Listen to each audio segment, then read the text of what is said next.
Hello friend, आज हम discuss करने जा रहे हैं construction and working of megger.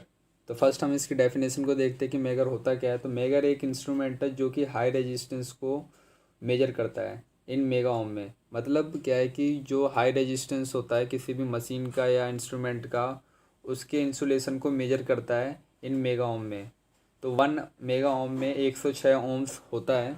तो इसकी वर्किंग प्रिंसिपल क्या होती है? वर्किंग प्रिंसिपल इसकी मूविंग कॉइल इंस्ट्रूमेंट की तरह ही होती है, जिसमें एक करंट कैरिंग कंडक्टर को हम मैग्नेटिक फील्ड के अंदर रखते हैं और जो कि जिसके वजह से एक टॉर्क प्रोड्यूस होता है।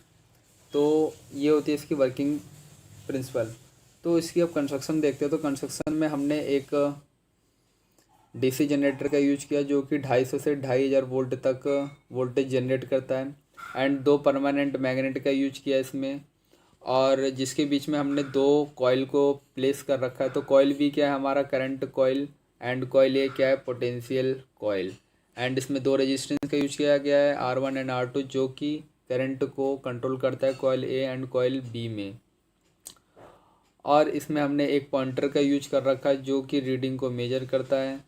और एक्स और वाई टर्मिनल के बीच में हमने एक रेजिस्टेंस को पुट करने के लिए हमने दो टर्मिनल लिए जो कि एक्स एंड वाई है, और वाई टर्मिनल क्या हमारा इसमें ग्राउंडेड है। तो अब हम इसकी वर्किंग प्रिंसिपल देखते हैं कि वर्किंग इसकी कैसी होती है। तो वर्किंग में क्या है कि फर्स्ट हमने एक डीसी जनरेटर जो कनेक्ट कर रखा है उसे हम ऑपरेट करते हैं, मतलब हैंडल को चलाते हैं, जिसके ज़रिए इसमें वोल्टेज जनरेट होती है। और वोल्टेज कितनी होती है? 250 से 2500 वोल्ट के बीच में होती है। तो जब स्टार्टिंग में वोल्टेज जनरेट होती है डीसी जनरेटर के ज़रिए, तो उसके बाद इसके अंदर हम दो केस लेंगे। तो दो केस क्या होते हैं? तो फर्स्ट केस में हम कोई भी रेजिस्टेंस को पुट नहीं करेंगे एक्स एंड वाई टर्मिनल के बीच में। मतलब एक्स एंड वाई टर्मिनल क्या होगा? हमारा ओपन होगा। इसके बीच में हमने कोई भी रेजिस्टेंस या मशीन को पुट नहीं कर रखा। हमें कोई भी इंसुलेशन अभी मेजर नहीं करना। तो first X and Y terminal हमारा क्या है? ओपन है। तो इस केस में क्या होता है, जब जो वोल्टेज हमारी जनरेट हुई डीसी जनरेटर से, वो R1 से होते हुए कॉइल ए से, मतलब पोटेंशियल कॉइल से होता हुआ, वो वापस हमारे डीसी जनरेटर में चले जाता है। तो मतलब क्या हुआ कि कॉइल बी में कोई भी करंट नहीं गया, जिसके वजह से कॉइल बी में कोई भी मैग्नेटिक फील्ड प्रोड्यूस नहीं हुआ और पॉइंटर हमारा मूव नहीं किया, जिसके वजह से जो पॉइंटर है वो इन्फिनिटी पर ही शो करता रहता है। तो सेकंड केस अब हम देखते हैं। सेकंड केस में क्या होता है कि हमने एक्स एंड वाई टर्मिनल के बीच में एक रेजिस्टेंस को लगा दिया है। मतलब क्या है कि किसी मशीन को या नहीं तो किसी भी रेजिस्टेंस को, हाई रेजिस्टेंस को मेजर करने, उसकी इंसुलेशन को मेजर करने के लिए हमने एक्स एंड वाई टर्मिनल के बीच में एक रेजिस्टेंस लगाया है या मशीन को लगाया है, जिसका इंसुलेशन हमें मेजर करना है। तो इसमें क्या होता है कि फर्स्ट केस में क्या होगा कि जब वोल्टेज को जनरेट करते हैं हम डीसी जनरेटर में, तो वोल्टेज जैसे जनरेट होता है तो वो किस में जाएगा? फर्स्ट जाएगा R1 रेजिस्टेंस से होता हुआ कॉइल ए से होता हुआ डीसी जनरेटर में जाएगा। एंड सेकंड किस में जाएगा? सेकंड जाएगा इसमें हमारा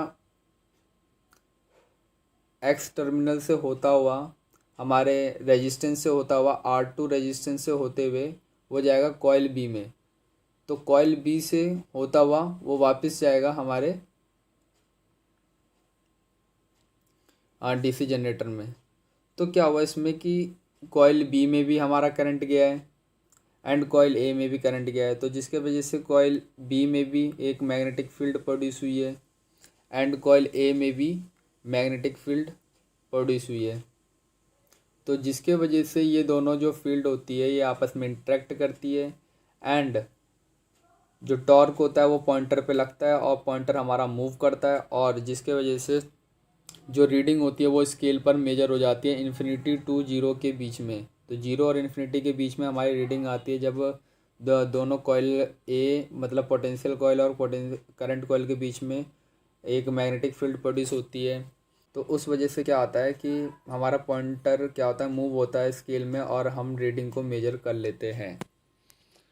तो हमने इसमें दो केस को पढ़ा है, जब हमने एक्स एंड वाई टर्मिनल के बीच में एक रेजिस्टेंस को लगाया हुआ है, और दूसरे केस में हमने पढ़ा था जब हमने कोई भी रेजिस्टेंस को पुट नहीं किया एक्स एंड वाई टर्मिनल के बीच में। तो इसे कहते हैं मेगर, जिसमें हमने देखा कि कैसे हमने रेजिस्टेंस के इंसुलेशन को मेजर किया है। जब एक रेजिस्टेंस को हमने पुट किया है तो दोनों कॉइल के अंदर हमारा करंट जाता है और जिस वजह से एक मैग्नेटिक फील्ड प्रोड्यूस होती है दोनों कॉइल में, और पॉइंटर मूव करता है और हम रेजिस्टेंस का इंसुलेशन मेजर कर लेते हैं इन या रीड कर लेते हैं स्केल पर। तो थैंक यू इस वीडियो को देखने के लिए।